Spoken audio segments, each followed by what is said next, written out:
অনেকেই চায় একটা এতিম মেয়েকে বিয়ে করতে, কেননা আমি যতটুকু শুনতে পারছি যেই মানুষের মন শক্ত, আল্লাহ রাসূল নাকি বলছে যে আসলে যেই মানুষের মন শক্ত সেই মানুষ যেন এতিমের মাথায় হাত বুলায়। কারণ আমাদের রাসূলও কিন্তু এতিম ছিলেন, তো এরকম কোনো ভাই যদি থেকে থাকেন আপনাদের মাঝে যে আসলে এতিম মেয়েকে বিয়ে করবেন, তবে আপনাদেরকে আমি একটা কথা বলে রাখি, আপনারা অনেকেই চিটিংবাজি বাটপারি করার জন্যই কিন্তু সামরিক সময়ের জন্য বিয়ে করতে চান, যে আসলে সামরিক সময়ের জন্য বিয়ে করব, প্রয়োজন শেষ তাকে ছুঁড়ে ফেলে চলে যাব। এই ধরনের চিন্তা চেতনা যে ভাইয়েরা করেন তারা দয়া করে আমার ভিডিওটা স্কিপ করে চলে যেতে পারেন, কারণ আমি কখনো নিজে চিটিংবাজি করি না। এবং যারা এই ধরনের চিন্তা চেতনার মানুষ, এই ধরনের মস্তিষ্কের মানুষ, তাদেরকে আমি পছন্দ করি না। এই পৃথিবীতে একবার এসেছি, দ্বিতীয়বার হয়তো আর আশা হবে না। তো এই অল্প বয়সের হয়তো 50 থেকে 60 বছর এখন গড় আয়ু মানুষের, 50 থেকে 60 বছর মানুষের গড় আয়ু। এই 50-60 বছরের জীবনে আপনি এরকম চিটিংবাজি করতেছেন, বাটপারি করতেছেন, কি লাভ, কি ফয়দা? আপনি যখন মারা যাবেন আপনার 1000 কোটি টাকা থাকলেও আপনি সাথে নিয়ে যেতে পারবেন না, কাফনের কাপড়ের কিন্তু পকেট নাই। আর আজরাইল কিন্তু ঘোষ খায় না। একটা এতিম মেয়ে, তার ভিতরে যা আছে, একটা স্বাভাবিক একটা মেয়ে তার ভিতরে কিন্তু সেম তাই আছে। একটা সুন্দরী মেয়ের ভিতরে যা আছে, একটা কালো মেয়ের ভিতরে কিন্তু আল্লাহ তাআলা তাই দিয়েছে। পার্থক্য শুধু চামড়াটা। আর চামড়ার সৌন্দর্য হলেই মানুষ ভালো হয় না। বহু সুন্দরী মেয়ে আছে, যেমন এক্সাম্পল আপনি যদি ধরেন আমাদের পার্শ্ববর্তী দেশ যে ভারতের চামড়ার সুন্দরওয়ালা একজন নায়িকা আছে যে পর্ণ ভিডিও তৈরি করে, নিশ্চয়ই আপনারা তারা চিনেন সবাই, তার নাম হচ্ছে সানি লিওন। এবং আপনি যদি লেবাননের মিয়া খলিফাকে দেখেন এবং এলেক স্টারকে দেখেন, তারা কিন্তু সবগুলো মেয়েই খুবই সুন্দর, কিন্তু আফসোস তাদের চরিত্র ভালো না। সুন্দরী হইলেই যদি চরিত্র ভালো হইতো তাহলে তার সবচাইতে ভালো চরিত্রবান হচ্ছে এই যে পর্ণ ভিডিও তৈরি করে সেই মানুষগুলো। আফসোস তারা অচরিত্রবান, তাদের কাজই হচ্ছে বিভিন্ন পুরুষের খাট গরম করা। তো প্রিয় বন্ধুগণ, আজকে যেই মেয়েটা, সেই মেয়েটা হচ্ছে আপনার হলুদ সুন্দরী। যদি এই মেয়েটাকে কেউ বিয়ে করতে চান, সেই মেয়েটা হচ্ছে এতিম মেয়েকে যদি আসলে বিয়ে করে আপনি ঘরে তুলতে চান, তাহলে আজকের এই সম্পূর্ণ ভিডিওটা হচ্ছে আপনার জন্য। দয়া করে ভিডিওটা স্টেপ বাই স্টেপ বা কেটে কেটে দেখবেন না, তাহলে হয়তো আপনি এই ভিডিও থেকে অনেক কিছুই মিস করতে পারেন। এই ভিডিওতে হয়তো অনেক গুরুত্বপূর্ণ কথা থাকতে পারে, সেই কথাগুলো হয়তো আপনি মিস করতে পারেন। দয়া করে সম্পূর্ণ ভিডিওটা দেখবেন, আপনাদের কাছে আন্তরিকভাবে অনুরোধ রইল।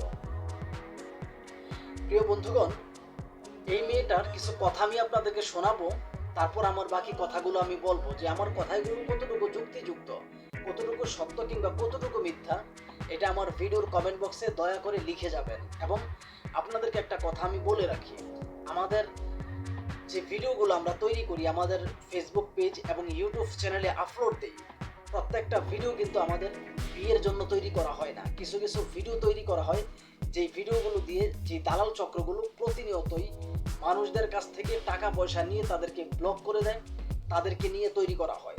আর কিছু ভিডিও হচ্ছে আমাদের, যেমন আমরা বিয়ে শাদীর জন্য, অরিজিনালি বিয়ে শাদীর জন্য তৈরি করি। তো দয়া করে আপনারা পুরো ভিডিওটি দেখবেন। প্রিয় বন্ধুগণ, সবাই কেমন আছেন? আশা করি সবাই ভালো আছেন। দেশ ও প্রবাস থেকে যারাই এই মুহূর্তে ভিডিওটি দেখতেছেন, আমার পক্ষ থেকে রইল আপনাদের জন্য আন্তরিক মোবারকবাদ। আমি চাই আপনারা ভালো থাকেন, যেই দেশেই থাকেন না কেন, যে কাজই করেন না কেন, আপনারা যেন সবসময় ভালো থাকেন। আল্লাহ তাআলা রব্বুল আলামিনের কাছে এই প্রার্থনাই করি, প্রিয় মালিক যেন আমার দেশ এবং প্রবাসের ভাইদেরকে সবসময় সর্বদা ভালো রাখে। তো প্রতিদিনের মতো আজকে আবারও চলে আসলাম নতুন একটা ভিডিও নিয়ে, যে ভিডিওতে থাকবে গুরুত্বপূর্ণ কিছু তথ্য। আশা করি ধৈর্য সহকারে পুরো ভিডিওটি দেখে আপনার মূল্যবান মতামত ভিডিওর কমেন্ট বক্সে লিখে যাবেন। প্রিয় বন্ধুগণ, আপনাদেরকে একটা কথা আমি বলে রাখি, আপনাদের দোয়া ও ভালোবাসায় এসডিবিপি মিডিয়া ইউটিউব চ্যানেল ধীরে ধীরে এগিয়ে যাচ্ছে। ইনশাল্লাহ একদিন বাংলাদেশের 18 কোটি মানুষের কাছে পৌঁছে যাবে এই এসডিবিপি মিডিয়া ইউটিউব চ্যানেল। দয়া করে পাশে থাকবেন। তো প্রিয় বন্ধুগণ, এই মেয়েটার কিছু কথা, এতিম মেয়েটার কিছু কথা আমি আপনাদেরকে শোনাতে চাই, যে কথাগুলো আপনাদের না শুনলে আপনারা হয়তো বুঝবেন না। একটু স্ক্যানটা খেয়াল করেন, তাহলে ওনার বাকি কথাগুলো আপনি বুঝতে পারবেন, পুরো কথাগুলো আপনি শুনতে পারবেন।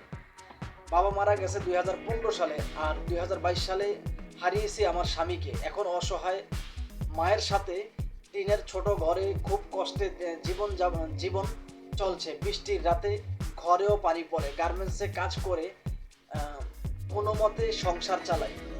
সামনের মাসে বয়স 30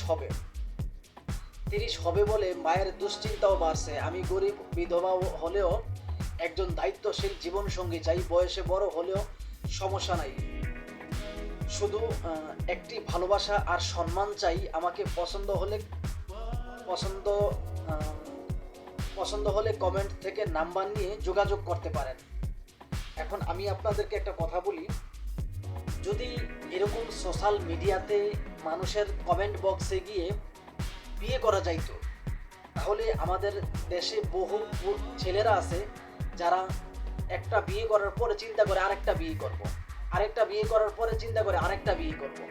যদিও তার একটা স্ত্রী রাখার মতো অ্যাবিলিটি তার নাই, কিন্তু মাথার মধ্যে চিন্তা চেতনা সে 4টা বিয়ে করবে, কারণ একটা পুরুষ 4টা বিয়ে করা জায়েজ কিংবা সুন্নতটা ফরজটা বিয়ের ক্ষেত্রে ফরজটা সবাই চিনে, কিন্তু 5 ওয়াক্ত নামাজ পড়া যে ফরজ এটা অনেকেই মনে রাখে না। তো প্রিয় বন্ধুগণ, আপনাদেরকে এই একটা দালালের পিক আমি দেখাই, যে দালালটা কি বলে একটু শোনেন।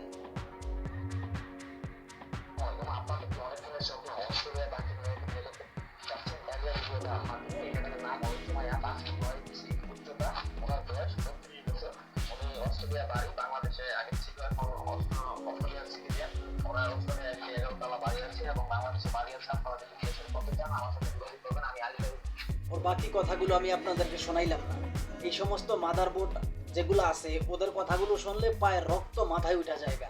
যেই মেয়েটা অস্ট্রেলিয়া তার বাসা, 11 তলা বাড়ি আছে অস্ট্রেলিয়াতে, তাহলে সেই মেয়ে বাংলাদেশে এসে বিজ্ঞাপন দিয়ে স্বামী খুঁজবে, এগুলো কোন যুক্তিতে বিশ্বাস করেন? আসলে এই ধরনের যে আলীর মতো এরকম একাধিক মাদারবোর্ড আছে, একাধিক ক্ষণিকের পোলা আছে, যে ক্ষণিকের পোলাগুলা কিভাবে মানুষের পকেট থেকে টাকা নিবে সেই চিন্তা চেতনায় ওদের মাথায় সব সময় থাকে। ও বলে কি জানেন, একটু খেয়াল করেন, এখানে ও স্পষ্টভাবে লিখে দিছে আলী ভাইয়ের ফোন নাম্বার বিকাশ পার্সোনাল, 500 টাকা বিকাশ করে ফোন দিবেন, 500 টাকা বিকাশ করে তারপরে ফোন দিতেন, মনে হয় টাকা বলদার গোয়া দিয়ে আসে। এই সমস্ত যেই ক্ষণিকের পোলাগুলো আছে ওরা চাইলে ওদের ফ্যামিলিতে যেই মানুষগুলো আছে তাদেরকে দিয়েও ব্যবসা করতে পারবে, কেননা এই সমস্ত ক্ষণিকের পোলাগুলো কোনো একটা সময় হয়তো আবাসিক হোটেলের দালাল ছিল, কিংবা দৌলদিয়া যে নিষিদ্ধ গল্লি যেখানে মেয়েগুলো ভাড়া নেওয়া হয় ওই জায়গার দালাল ছিল। কারণ এই ধরনের কাজগুলো দালাল ব্যতীত অন্য কেউ করা সম্ভব না, আমি মনে করি। বুঝাইতে পারছি? তো আপনারাও দয়া করে এই ধরনের যেই ক্ষণিকের পোলাগুলো আছে তাদেরকে যদি কোথাও পান তাহলে জুতা দিয়া বাইরিবেন, ওদের কাজই হচ্ছে জুতা পিটা। বুঝাইতে পারছি? তো যাই হোক, এই ভিডিওটি আসলে কাউকে উদ্দেশ্য করে বানানো হয়নি, শুধুমাত্র সতর্কমূলক ভিডিও। প্লিজ কেউ খারাপ মন্তব্য করবেন না। তো ভালো থাকবেন, আল্লাহ হাফেজ।